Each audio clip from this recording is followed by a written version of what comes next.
초록어린이재단에 매달 100만 원을 후원하게 되었습니다. 이 모든 게 구독자, 시청자 여러분 덕분입니다. 구독과 좋아요 감사합니다.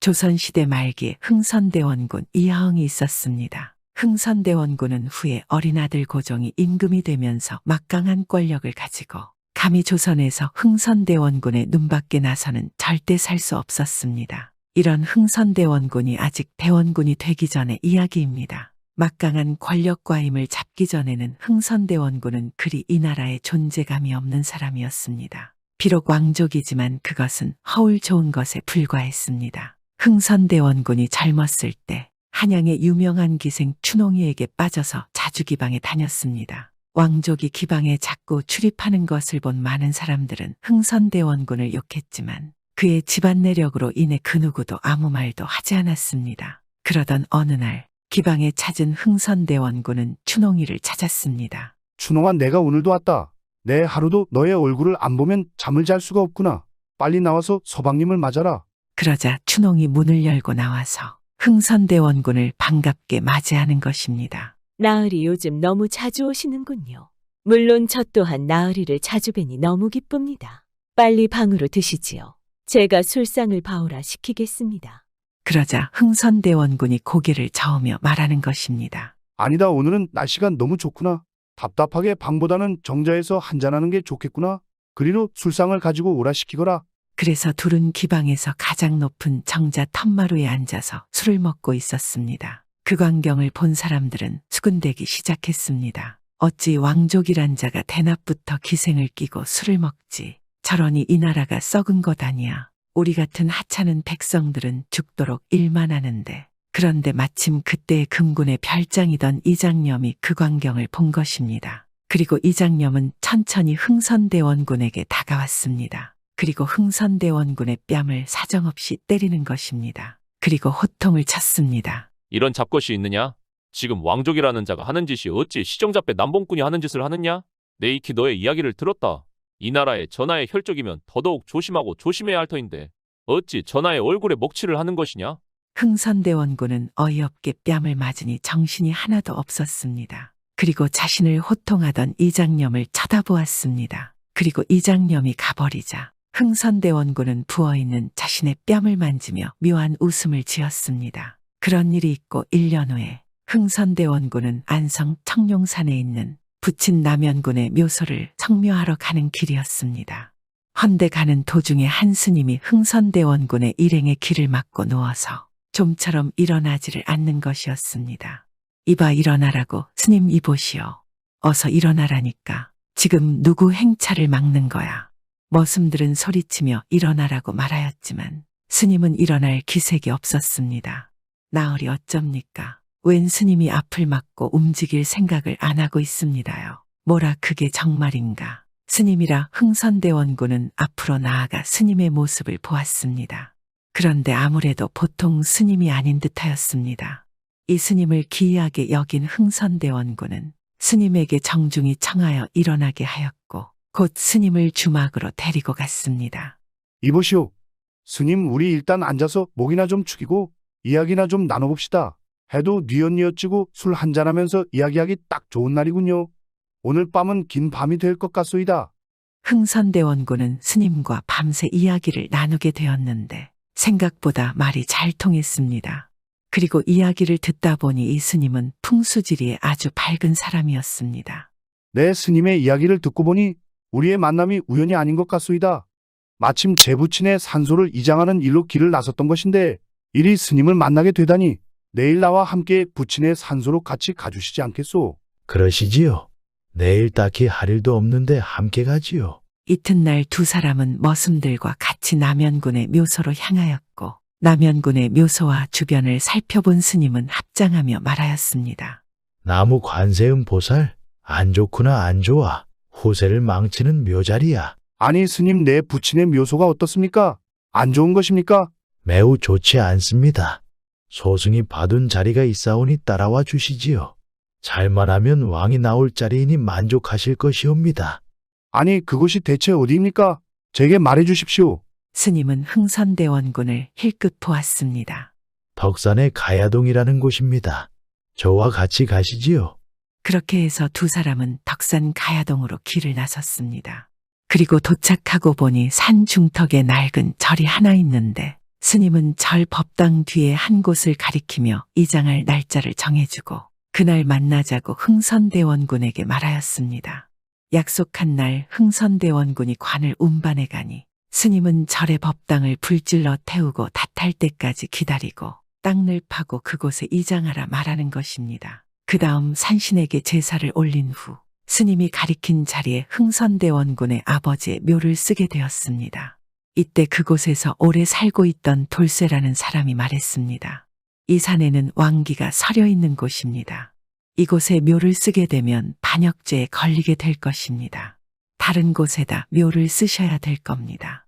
그러자 스님이 화를 내며 말하는 것입니다. 이 묘의 주인이 누구인지 알고 그런 소리를 하시는 겁니까? 저 묘의 주인은 왕족이신 남현군의 묘소이시니 크게 상관이 없을 터 그리 알고 물러가십시오. 스님의 말에 돌쇠는 머리를 긁으며 자리를 떠났고 흥선대원군은 자기를 도와준 스님에게 감사해 하였습니다. 스님에게 내 큰 신세를 졌습니다. 왜 스님의 은혜를 어찌 갚아야 할지. 훗날 때가 되시면 소승을 한번 불러주시지요. 네, 잘 알겠소이다. 스님이 말씀하신 대로 일이 잘 풀리면 그때 스님을 부르겠소. 허니 그때까지 조금만 기다려 주시구려. 예, 그럼 소승은 물러나 보겠습니다. 그리 말하고 스님은 사라졌습니다. 그 이후 세월이 흘러서 때는 1852년 드디어 고종이 태어났고 1863년에 이하응 흥선대원군이 되었습니다. 드디어 때가 되었구나. 이제 내가 날개를 펼칠 수 있다. 그리 말하고 예전에 자신의 뺨을 때린 이장념을 불렀습니다. 그리고 웃으며 말하는 것입니다. 어이 장군 또 전처럼 내 뺨을 때려보게나. 대원군께서 전처럼 기방에서처럼 행동한다면 그리할 것입니다. 그러자 흥선대원군은 묘한 웃음을 지으며 이장념을 바로 왕의경호를 맡는 금의대장으로 임명했습니다. 흥선대원군은 또 사람들을 시켜 그때 스님을 모셔오라 했고 두 사람은 매우 가까워졌습니다. 그리고 지난날 이장했던 남현군의 묘역을 크게 넓히고 각종 성물도 세우고 근처에 보덕사라는 절까지 지어서 남현군의 명복을 빌고 시설도 사치스럽게 꾸몄습니다. 그리고 스님에게 말했습니다. 부디 떠나지 마시고 제 곁에 오래 머무르며 저의 눈과기가 되어 주십시오. 흥선대원군은 이미 스님의 말이라면 하늘이 까맣다 해도 믿게 될 정도로 신뢰하고 있었습니다. 소승은 대원군의 뜻이 그러하시니 한동안 곁에서 눈과 귀가 되어 드리겠습니다. 고맙소. 스님 덕분에 내 이 자리에 올랐소. 아, 그리고 스님 지난날의 고마움을 내 아직도 갚지 못하였는데 내 스님의 소원 하나는 꼭 들어드리리다. 혹여 이루고 싶거나 가지고 싶은 게 있으시다면 뭐든 말해보시오. 내 힘 닿는 데까지 애써 보겠습니다. 그러자 스님은 이미 오래전부터 이 날만을 기다렸다는 듯이 말하였습니다. 다른 소원은 없습니다. 다만 가야산 해인사에 있는 팔만대장경을 인쇄에 출간하도록 도와주십시오. 흥선대원군은 스님의 소원이 너무 조촐해서 말했습니다. 아니 스님 해인사의 팔만대장경이라니 무슨 뜻깊은 이유가 있으신 겁니까? 스님은 묘한 웃음을 지으며 말했습니다. 어릴 적부터 저처럼 머리를 깎고 불생에 입문한 자들, 즉 소승 같은 자들은 팔만대장경을 전부 읽어보는 게 정말 큰 소원일 것입니다. 그러니 대원군께서는 부디 소승의 소원을 들어주시옵소서. 스님의 뜻이 그러하다면 내 잘 알겠소이다. 스님께 받은 것에 비하면 이 정도 일은 아무것도 아니니 마음 쓰지 마시구려. 그러자 스님은 연신 고마움을 표했고 그 뒤에 대원군의 명령으로 팔만대장경을 인쇄에 찍어내게 하니 자연스럽게 대장경을 보관하던 건물 안은 완전히 비어버리게 되었습니다. 그 모습을 보고 있던 스님은 혼잣말로 중얼거렸습니다. 드디어 때가 왔구나. 때가 왔어. 이제 나도 좋은 땡중 노릇도 끝이다. 스님은 대장경이 인쇄 작업으로 인해 텅 비게 된 건물로 들어가 바닥을 파기 시작했습니다. 그리고 바닥을 다 파내니 안에 스님이 그토록 찾던 물건이 들어 있었습니다. 그것은 오래전 대장경을 쌓을 때 땅속에 묻어두었던 보물 해인이었습니다. 스님은 해인을 꺼내 훔쳐 달아나 버렸습니다. 이 스님은 본래 해인사의 보물인 해인을 훔치려고 마음을 먹고 있었습니다. 그런데 경판들이 가득 쌓여 있었고 접근도 쉽지 않아서 뜻을 이루지 못하고 있던 참이었습니다. 그러다 생각한 것이 풍수지리를 이용하여 흥선대원군에게 접근한 뒤 그를 이용해서 해인을 빼내는 것이었습니다. 그리고 이 일을 오래전부터 준비했던 것이었습니다. 결국 스님의 계획이 성공하고 해인사의 보물 해인이 사라지게 되었는데, 원래 이 해인이 해인사에 잘 모셔 있을 때는 건물의 새가 배설물로 더럽히는 일도 없었고 거미가 거미줄을 치는 일도 없었습니다. 허나 해인이 없어진 후로는 그런 영험함이 모두 사라져버렸습니다. 한편 소식을 들은 대원군은 크게 분노하였습니다. 뭐라 땡중이 목적이 다른 것에 있었구나. 당장 땡중을 잡아들여라. 대원군은 부하들을 시켜서 스님을 찾아오게 하였지만 끝내 스님의 행방을 찾을 수 없었고 해인도 찾을 수 없었습니다. 흥선대원군은 젊었을 때 2명의 사내를 만났지만 한 명은 충신이 되었고 또 다른 한 명은 자신의 믿음을 배신한 사기꾼이 된 것입니다.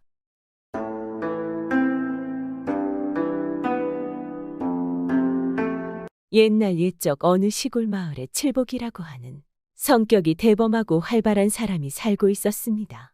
어느 날 칠복이가 먼 곳에 있는 친척 집에 볼 일이 있어 전날 저녁 동네 앞 개울에서 잡은 생선 한 마리를 들고 첫 새벽에 일찌감치 길을 떠났습니다. 아직 채 박지 않은 이른 아침에 어느 산고개를 혼자서 터벅터벅 넘어가고 있는데 길 옆에서 무엇인가 푸드덕푸드덕 하는 소리가 났습니다. 순간 칠복이는 걸음을 멈추고 가만히 소리 나는 곳을 살펴보았습니다. 그런데 거기에는 커다란 꿩 한 마리가 걸려서 푸드덕거리고 있는 것이 아니겠습니까? 이게 웬 횡재란 말이냐? 칠복이는 바로 그물에서 꿩을 떼어가진 후 대신 들고 가던 생선을 그물에 다 걸쳐 놓았습니다. 꿩 대신 생선이라도 그물 주인이 가지라고 생각한 것이었습니다. 칠복이가 꿩을 들고 간 후 조금 있다가 날이 다 밝자 그물 주인이 무엇이 걸렸나 하고 그물을 쳐놓은 산골짜기로 올라왔습니다. 하지만 와서 보니 이상하게도 걸리라는 새는 안 걸리고 난데없이 산속에서는 구경도 할 수 없는 생선 한 마리가 비늘을 번뜩이며 걸려있는 것이었습니다. 산속에 있는 새 잡는 그물에 생선이 걸리니 그물 주인은 놀라면서 겁이 나기 시작하였습니다. 도깨비의 장난이 아닌가 하며 이런 생각이 들자 그는 그만 무엇이 금방 뒤통수를 내리누르는 것 같아 혼겁을 해서 한 걸음의 마을로 곤두박질을 해 돌아왔습니다. 그리고는 큰일 났다, 도깨비가 나왔다 하며 만나는 사람들마다 떠들어대기 시작하였습니다. 동네 사람들도 이 괴상한 일에 모두 눈이 휘둥그레졌습니다. 그리고 저마다 무서운 귀신의 장난이라고 하면서 서로들 수근수근대며 의논이 분분했습니다. 마침내 사람들이 동네에 무슨 큰 병고가 일어날 흉한 징조라고 의견이 일치되어 건넌 마을 무당에게 물어보러 갔습니다. 무당은 동네 사람들의 이야기를 자세히 듣더니 산신령님에게 여쭈어 본다고 달랑달랑 방울을 흔들면서 울긋불긋한 조그만 부채를 향해 한참 동안 무엇인가 중얼거리기 시작하였습니다. 그리고는 그 생선은 산신령님의 변신인데 요새 산신령님에 대한 동네 사람들의 정성이 부족해서 그만 노하여 동네 사람들을 벌주기 위해 그런 것이라고 하며 빨리 무슨 변고가 생기기 전에 속히 생선을 모셔놓고 정성껏 치성을 드려야 되겠다 하고 엄포를 놓았습니다. 이 말을 듣고 동네 사람들은 더욱 겁이 나서 어서 빨리 치성을 드려야겠네 하고 무당에게 값은 달라는 대로 줄 터이니 어서 생선을 모시고 치성을 드려달라고 부탁했습니다. 어떻게 해서든지 산신령의 화를 풀어 동네의 큰 화를 면회하겠다고 동네 사람들은 생각했습니다. 그리하여 그물을 쳤던 자리에 부랴부랴 조그만 당집을 짓고 그 안에 생선을 모셔놓고 온갖 재물과 음식을 갖춰 차려놓은 후에 촛불을 밝히고 향을 피우며 치성을 정성껏 드렸습니다. 무당은 앞에 엎드려서 푸념을 외우고 동네 사람들은 저마다 주위에 옹기종기 둘러서서 그것을 지켜보고 있었습니다. 그런데 마침 그때 먼 친척집에 갔던 칠복이가 돌아오다가 이것을 보았습니다. 며칠 전까지만 해도 아무것도 없던 자리에 벼랑간 난데없는 당집이 생기고 동네 사람들 여럿이 모여서 치성을 지내는 것을 보자 칠복이는 수상하여 물어보았습니다. 무슨 일이라도 생기신 건가요? 왜 여기서 치성을 드리시는 것입니까? 이 말을 들은 동네 사람들은 그동안 여기서 일어난 일을 자세히 칠복이에게 설명하였습니다. 칠복이는 이야기를 듣고 너무도 어처구니가 없어서 터져나오는 웃음을 간신히 참았습니다. 그리고 산신령이라고 모셔놓은 것을 보니까 그것은 전날 자기가 동네 앞 개울에서 잡아가지고 오다가 꿩과 바꾼 생선이 틀림없었습니다. 이대로는 안 되겠다는 생각이 든 칠복이는 다짜고짜 당집 안으로 들어가 모셔놓았던 생선을 덥석 집어가지고 나오면서 말을 하였습니다. 여러분들, 걱정 마십시오. 제가 다 해결해 드릴 터이니 이런 것은 아무 일도 아닙니다. 하고 동네 사람들더러 모닥불을 놓아달라고 하고는 그 불에다가 생선을 구워서 맛있게 뜯어 먹었습니다. 이 모습을 본 동네 사람들은 어찌 놀라지 않을 수 있겠습니까? 아니 산신령님을 먹다니 저런 사람이 어디 있느냐고 하며 눈이 휘둥그레져 칠복이를 나무라기 시작하였습니다. 하지만 칠복이는 동네 사람들의 아우성에도 전혀 당황하지 않았습니다.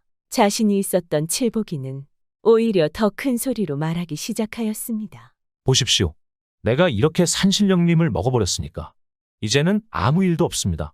걱정 마시고 이왕 차려놓은 음식은 함께 먹읍시다. 나는 칠복이라고 하는 귀신 잡아먹기로 유명한 사람이올시다. 일단 한번 저를 믿어보십시오. 하고 허풍을 떨었습니다.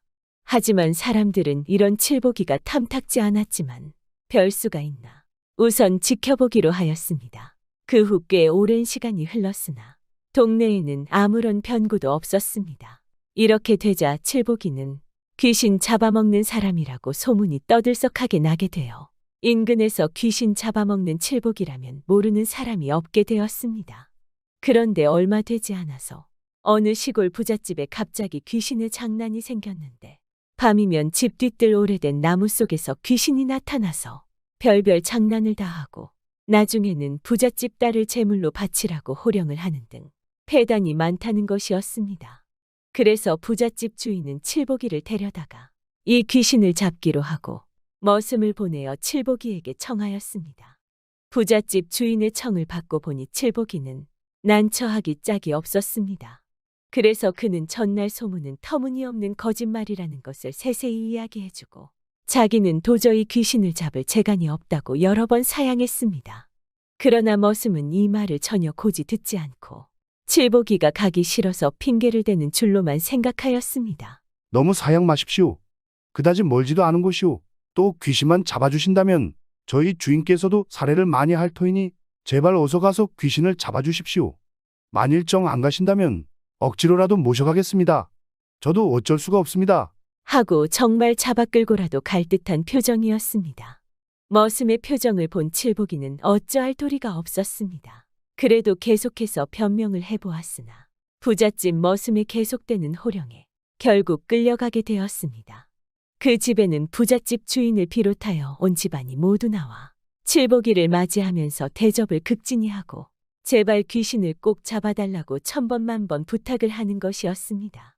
본래 성격이 대범한 칠복이는 에라, 이왕 온 거 어찌하겠느냐? 어떻게든 되겠지. 에라 모르겠다. 한번 뭐라도 해보자. 하며 마음을 대담하게 먹고 걱정 말라고 좋은 말로 이야기하고는 차린 음식을 우선 배가 불룩하도록 먹었습니다. 그 후 귀신이 나올 때가 되었다고 집안 사람들은 모두 방으로 들어가서 문을 꽁꽁 닫고 엎드려 있고 부잣집 주인은 칠복이를 안내하여 집 뒤뜰 우중충한 오래된 나무 아래로 데리고 갔습니다. 그리고는 오늘 저녁 귀신이 하는 짓을 잘 보아두었다가 내일 저녁은 꼭 귀신을 잡아달라고 신신 부탁을 하였습니다. 넓은 뒤뜰 담 밑에는 잡초가 무성하니 우거졌고 그 한편 구석에 몇백 년이나 묵은 나무가 그야말로 귀신같이 우뚝 서서 하늘을 덮고 있었습니다. 밤은 점점 깊어오고 사방은 쥐죽은 듯이 고요한데 칠복이는 애써 마음을 차분히 먹고 귀신이 나오기를 기다리고 있었습니다. 시간이 지나자 과연 캄캄한 나무에서 뚝딱뚝딱 괴상한 소리가 나며 파란 불이 보이기 시작했습니다. 칠복이는 그만 머리카락이 하늘로 곤두서기 시작하였습니다. 아무리 대담하게 맘을 먹으려고 해도 당연히 무섭지 않겠습니까? 그러나 간신히 참아가면서 동정을 살피고 있으려니까 파란 불이 두어 번 나무둘레를 빙빙 돌아다니다가 벼랑간 딱 하고 벼락치는 소리를 냈습니다. 그러더니 곧 무서운 소리로 호령을 내리기 시작하였습니다. 이런 무지한 놈이 얼마나 천벌을 받으려고 내 명령을 시행치 않느냐? 만일 끝끝내 내 앞에 네 딸을 갖다 바치지 아니하면 너희 온 집안 식구가 다 죽을 줄 알아라. 그리고는 다시 파란 불이 빙글빙글 돌아다녔습니다. 칠복이는 귀신이 곧장 자기에게로 달려들지는 않는가 싶어서 간이 콩알만해졌습니다. 이윽고 귀신은 다시 말하기 시작하였습니다. 내가 오늘은 한번 용서해 주지만 내일 밤에도 끝끝내 내 말대로 시행하지 아니하면 다시는 용서치 아니하리라. 이제 마지막이다. 내 말 명심하거라. 하고 이렇게 말을 남기고는 이내 소리도 불도 사라져 없어지고 말았습니다. 칠복이는 숨을 돌려 사랑방으로 들어와서 문을 꼭꼭 닫고 드러누웠습니다. 그러나 앞으로 귀신을 잡아낼 일이 난처해서 밤새도록 한잠도 못 이루고 긴 밤을 뜬 눈으로 꼬박 새우고 말았습니다. 이튿날 아침 부잣집 주인이 칠복이를 찾아왔습니다. 밤새 불편하진 않으셨습니까? 이제 어젯밤 구경을 하셨으니까 오늘 밤에는 꼭 귀신을 잡아주십시오. 날마다 밤중이면 언제나 야단이니 사람이 살 수가 있습니까? 우리 집안을 모두 살려주시는 셈치고 오늘 밤엔 꼭 귀신을 잡아주십시오. 살해는 얼마든지 하겠습니다. 제발 부탁드립니다.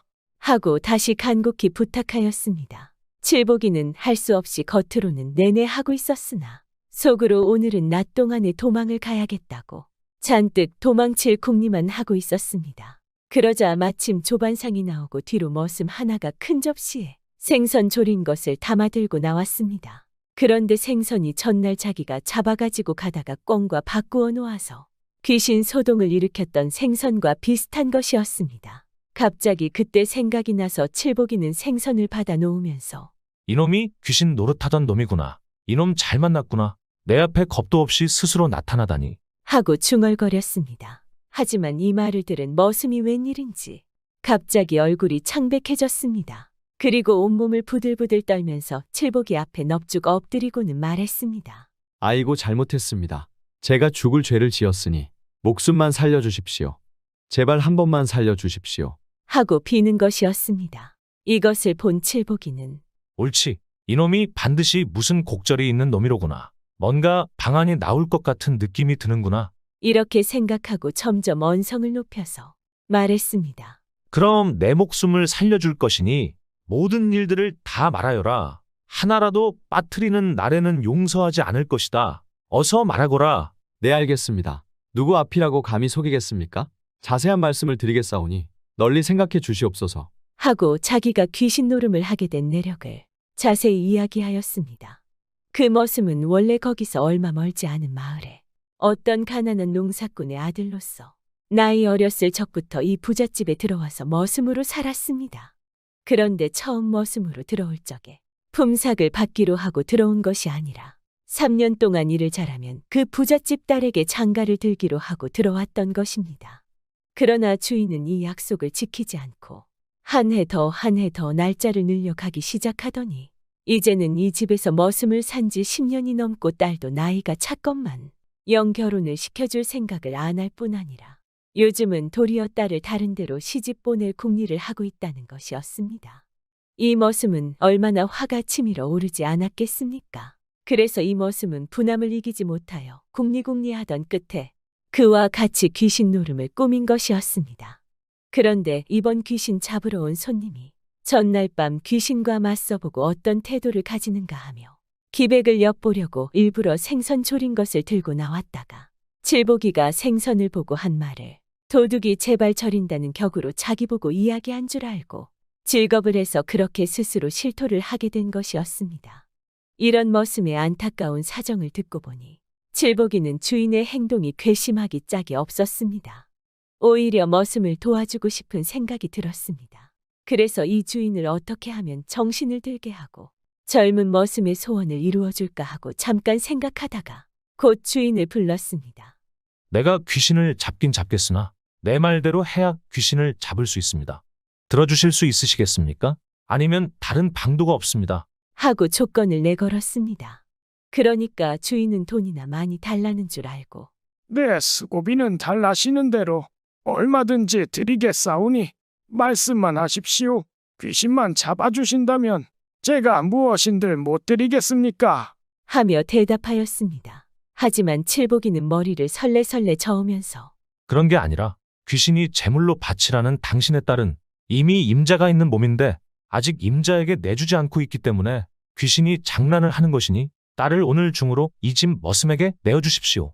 그러면 내 곧 귀신의 장난을 없애드리겠습니다. 그렇지 못한다면 귀신한테 끝내 멸망을 당할 것입니다. 제 말을 알아들으시겠습니까? 하고 으름장을 놓았습니다.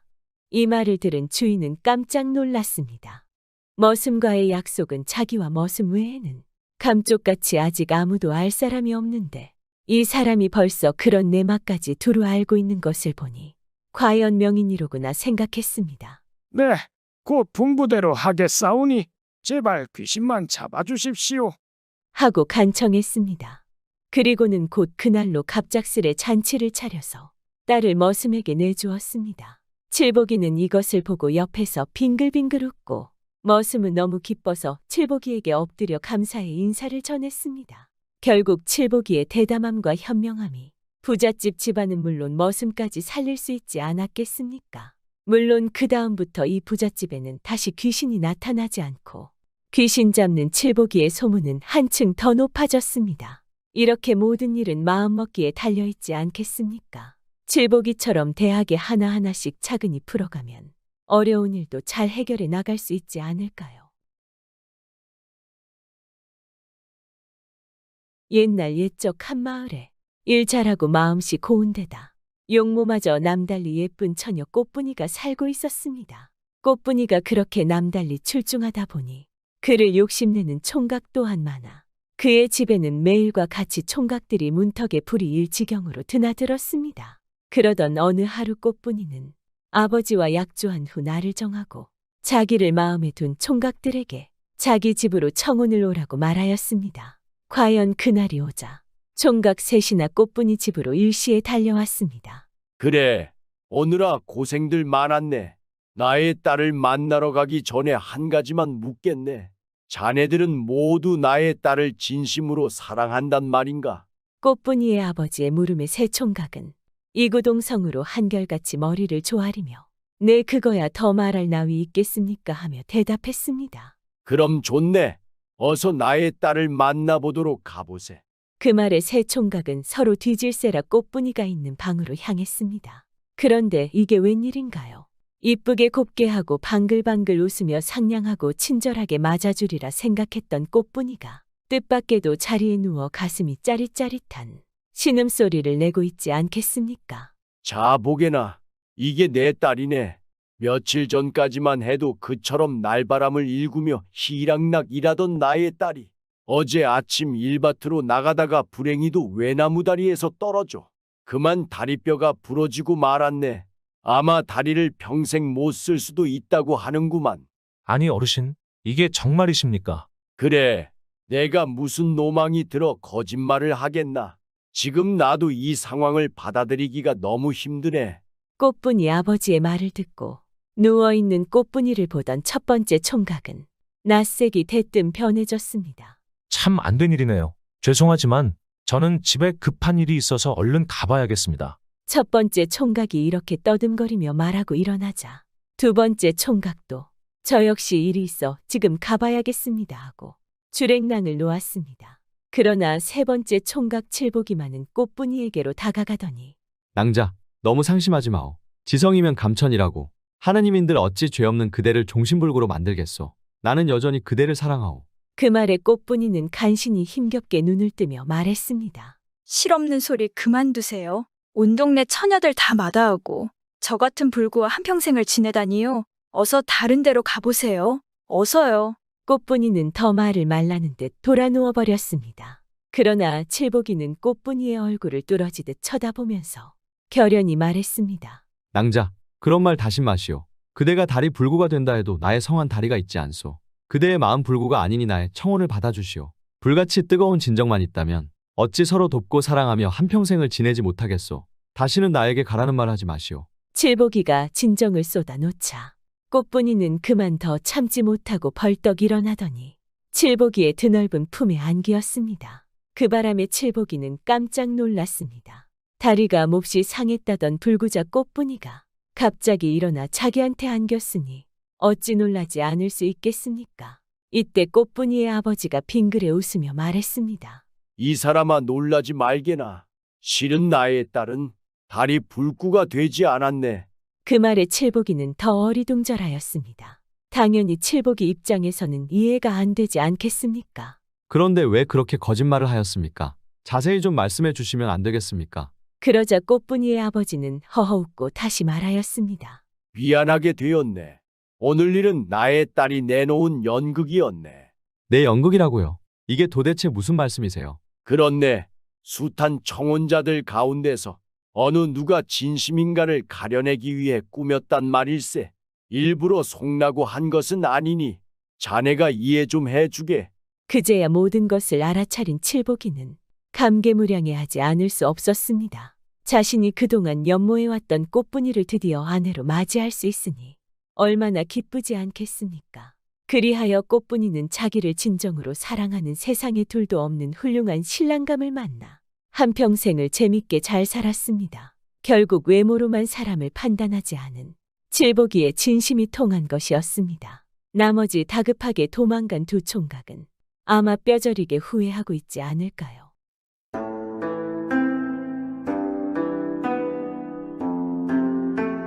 옛날 옛적에 어느 고을에 배씨성을 가진 향리가 살았는데 사람들이 모두 배좌수, 배좌수하고 불렀습니다. 이 배좌수가 늦도록 슬아의 자식이 없더니 늙음하게 잘생긴 아들 하나를 얻었습니다. 그러니 얼마나 좋겠습니까? 집에만 오면 그저 아들을 들여다보며 어르고 노는 게 낙 중에 낙이지 않겠습니까? 그런데 좋은 일에는 반드시 굳은 일이 따르는 법인지 아이가 겨우 걸음마를 배울 무렵 아이 어머니가 그만 병에 걸려 저 세상으로 갔습니다. 눈물로 치상을 하고 나니 아이 키울 일이 막막하지 않겠습니까? 그래서 옆마을 과부를 후처로 얻었습니다. 그런데 이 과부는 생긴 것은 반듯하지만 참 욕심 많고 이기적인 나쁜 여자였습니다. 이 과부가 아이한테는 계모가 된 것입니다. 그런데 이 계모가 들어와서 보니 남편이라는 사람이 허구한 날 아이만 들여다보고 산단 말입니다. 아침에 눈만 뜨면 아이부터 찾고 향청에 나갔다 들어와도 아이부터 찾고 그저 밤낮 아이만 끼고 살지 저한테는 곁눈질 한 번 안 주거든 말입니다. 계모의 사람됨이 본래 모질고 사나운 데다가 이런 푸대접을 받고 보니 그만 눈이 뒤집힐 지경이지 않겠습니까? 아이가 미워서 꼴도 보기 싫은 거짓말입니다. 그래서 하루는 남편이 밖에 나간 틈을 타서 아이를 안고 집 우물에 가서 아이를 물에다 빠뜨렸습니다. 이걸 보고 있던 염라대왕이 아이를 데려오라고 저승사자에게 시켰습니다. 물에 빠진 아이를 저승사자가 죽기 전에 데려왔습니다. 배좌수가 향청에서 돌아와 보니 아이가 우물에 빠졌는 겁니다. 참 하늘이 무너지는 것 같지 않겠습니까? 늙음하게 어렵게 얻은 귀한 자식인데. 그래서 우물을 뒤졌지만 우물이 깊어 아이를 찾을 수 없었습니다. 자식이 죽으면 가슴에 묻는다는 옛말도 있지만은 이제 겨우 말을 배워 아버지 아버지 하며 재롱을 부리던 어린 것을 잃고 나니 참 가슴이 찢어질 것 아니겠습니까? 배좌수는 아들의 시체는 없지만 옷가지를 뒷마당에 고이고이 묻어주고 그곳에 아이의 무덤을 만들었습니다. 옥황상제가 아이를 가엾게 보며 내가 너한테 긴 수명을 주었는데 어찌 저 탐욕한 여자 때문에 여기로 온 게냐? 널 다시 환생해서 보낼 테니 잘 살아라. 하고 개구리로 환생을 시켜서 이승으로 보냈습니다. 그런데 슬픔을 못 견딘 배좌수는 날마다 아들의 무덤에 가서 산 사람 대하듯이 쓰다듬고 말을 하고 이렇게 지내고 있었습니다. 하루는 배좌수가 아들의 무덤에 갔더니 조그마한 개구리 한 마리가 무덤에서 뛰어나오면서 아버지, 아버지, 제가 왔어요. 하고 부르는 것입니다. 아, 저 아이가 죽어서도 아비를 못 잊어 개구리로 환생했나 보다 생각하고서 그 개구리를 데려다 방 안에 두고 키웠습니다. 비록 사람의 모습을 갖추지 못하고 개구리의 탈을 썼지만은 아들의 넋이 깃든 영물이라 애지중지 키웠습니다. 끼니 때만 되면 맛있는 음식을 갖다 먹이고 밤에는 한 이불을 덮고 자고 이렇게 산 아들 키우듯이 했단 말입니다. 그러니 개구리도 아버지, 아버지, 저하고 놀아주세요. 하면서 잘 따르고 재롱도 부리고 하는 것입니다. 배좌수가 개구리에게 푹 빠져서 날마다 개구리만 들여다보고 사니까 계모는 또 심술이 났지 않겠습니까? 그래서 하루는 남편이 없는 틈을 타서 개구리를 글쎄 우물에 던져버렸습니다. 참 모질고도 모진 일이지 않겠습니까? 그래놓고 계모는 남편이 돌아오니 개구리를 개가 밟아 죽였다고 거짓말을 했습니다. 그러니 애꿎은 개만 화풀이를 당했지 않겠습니까? 배좌수는 또 하늘이 무너지는 슬픔에 잠겨 개구리가 먹은 양식을 아예 무덤에 고이 묻어줬습니다. 다시 옥황상제에게 온 개구리를 보며 너는 아직 여기에 올 처지가 아닌데 또 온 것이냐? 이번에는 불로 환생해서 수명대로 살아라. 며칠 있으니까 무덤에서 파란 달개비 풀이 돋아나는 것입니다. 그러더니 금세 쑥쑥 자라서 바람이 불 때마다 잎이 부딪히면서 가느다란 소리로 아버지, 제가 왔어요.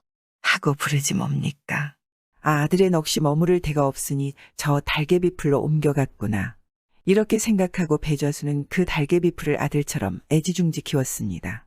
날마다 집에만 오면 뒷마당에 가서 달개비 풀을 쓰다듬고 말을 하며 사나들 대한 것입니다.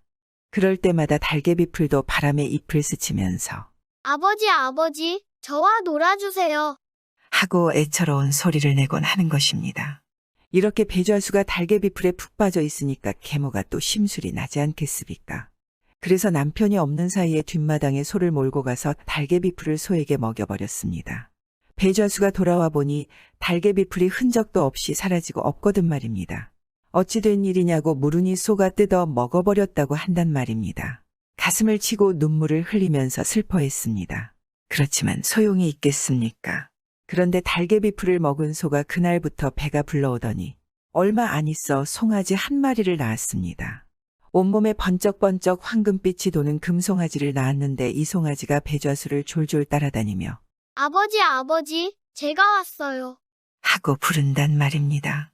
아들의 넋이 깃든 달개비 풀이 소의 뱃속으로 들어가 마침내 송아지가 되어 나왔구나 이렇게 생각하니 반갑기 짝이 없지 않겠습니까? 그래서 그 금송아지를 아들인 양 고이고이 키웠습니다. 밥 먹을 때도 함께 먹고 잘 때도 함께 자면서 쓰다듬어주고 보듬어주고 이렇게 키웠습니다. 그러니까 계모가 또 심술이 나지 않겠습니까? 하루는 남편이 없는 사이에 금송아지를 도끼로 찍어 죽이려고 달려들지 뭐겠습니까? 금송아지가 그걸 보고 얼른 달아났습니다. 아버지, 여기서는 더 이상 제가 살 수 없어요. 하고 슬피 울면서 어디론가 가버렸습니다. 마침 그때 서울에서는 임금이 태평종이라는 금종을 얻어서 종로에 매달아 놓고 누구든지 종을 치는 사람에게 큰 상을 주겠노라고 방을 내걸었습니다. 무게가 1000근이 넘는 금종이라 여간 힘이 세어서는 못 치는 종이지 않겠습니까? 그 종을 치면 온 나라가 태평하고 근심 걱정이 사라진다고 해서 그러는 거짓말입니다. 그런데 아직까지 아무도 종을 치는 사람이 없는 것입니다. 온 나라에서 내로라 하는 장사들이 다 와서 종을 쳐봐도 꼼짝을 안 하는 것입니다. 그런데 하루는 종로에 금송아지가 나타나서 뒷발로 종을 댕댕하고 치는데 그 소리가 참 맑고 그윽하기가 이루 말할 수 없는 것입니다. 임금이 나가보니 사람이 아니라 온몸에 금빛이 도는 송아지가 종을 치고 있거든 말입니다. 예사로 상서로운 짐승이 아니라고 여기고 그 송아지를 대궐에 데려다가 어린 딸에게 줬습니다. 임금의 딸은 새로 외양간을 지어 금송아지를 넣어두고 날마다 정성을 다해 잘 보살폈습니다. 그럭저럭 날이 가고 달이 가고 몇 해가 지났습니다. 금송아지가 금종을 친 덕분인지 그동안 온 나라가 태평하고 백성들이 근심 걱정 없이 잘 살게 됐습니다. 모두가 태평스럽게 살아도 단 한 사람, 날마다 눈물로 날밤을 지새우는 사람이 있었는데 그 사람이 바로 아들을 잃은 배좌수지 않겠습니까? 금송아진들 어찌 제 아버지를 잊었겠습니까? 그렇게 몇 해가 지나서 금송아지가 처음부터 사람으로 자랐다면 나이 17살은 먹을 만큼은 되었습니다. 그동안 임금의 딸도 자라서 나이 17살쯤 되었는데 하루는 임금의 딸이 금송아지에게 여물을 주려고 외양간에 갔더니 송아지는 없고 송아지 허물만 외양간 바닥에 떨어져 있는 것입니다. 이게 웬일인가 하고 여기저기 살피다 보니 외양간 뒤에서 인물이 훤한 총각이 아무것도 거치지 않은 채 썩 나타나는 것입니다. 그리고 공주에게 말하는 것입니다. 놀라지 마십시오, 공주님. 나는 본래 아무 고을패 좌수의 아들인데 팔자 기구하여 죽은 목숨이 되었다가 옥황상제의 은혜를 입어 미물의 탈을 쓰고 인간 세상에 나와 공주의 은혜를 입게 됐습니다. 하고 그동안 겪은 일을 다 털어놓는데 들어보니 참 기막힌 사연이거든 말입니다. 임금에게 이 일을 알리니 임금도 놀라워하며 총각을 사위로 삼았습니다. 총각은 그 뒤의 과거를 보아 암행어사가 되어서 아버지가 사는 고을로 내려갔습니다. 내려가서 계모의 죄상을 낱낱이 밝혀 옥에 가두고 평생 죽을 때까지 그곳에 있었습니다. 이계모가 죽어서 옥황상제를 만나면 어떻게 되겠습니까? 총각은 아버지를 만나서 아주 오래오래 살았다는 이야기입니다. 뭐 뻔한 이야기이지만 잘못을 하면 꼭 벌을 받는다는 이야기 아니겠습니까? 이승에서 죄값을 받지 못하면 저승에서 더 끔찍한 벌을 받지 않을까요? 구독은 공짜입니다.